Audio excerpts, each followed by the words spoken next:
আমার আমেরিকান প্রবাসী যে আমার শালার যে ওয়াইফ তার উপরে পাশাপাশি নির্যাতন করে স্টিল আলমারি। দর্শক, আজকের খবরটি আপনাকে নাড়িয়ে দিবে।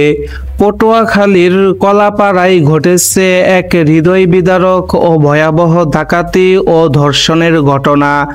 রোববার গভীর রাতে পটুয়াখালী জেলার কলাপাড়া উপজেলার বাদুলতলী গ্রামে একতলা বাড়িতে ঘটে যায় ভয়াবহ এক ডাকাতি ও নির্যাতনের ঘটনা। জানা গেছে, অস্ত্রধারী ডাকাত দল বাড়ির বারান্দার গ্রিল কেটে ভিতরে প্রবেশ করে।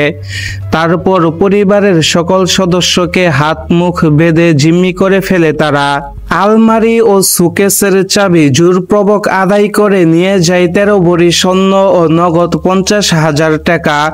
সবচেয়ে মর্মান্তিক বিষয় হলো, বাড়ির এক মার্কিন প্রবাসী গৃহবধূকে আলাদা কক্ষে নিয়ে পালাক্রমে ধর্ষণ করে ওই দুষ্কৃতকারীরা। ঘটনার পরপরই পুলিশ সুপার আনোয়ার জাহিদ, কলাপাড়া থানার অফিসার ইনচার্জ মোহাম্মদ জুয়েল ইসলাম এবং ডিবি পুলিশের একটি টিম ঘটনাস্থল পরিদর্শন করেন। কলাপাড়া থানার ওসি জানান, নারী ও শিশু নির্যাতন দমন আইনে মামলা হয়েছে এবং ভুক্তভোগীর ডাকাতির পরীক্ষা সম্পূর্ণ হয়েছে। ইতিমধ্যে সন্দেহভাজন হিসেবে শাকিল ও রাসেল নামে 2 জনকে আটক করেছে পুলিশ।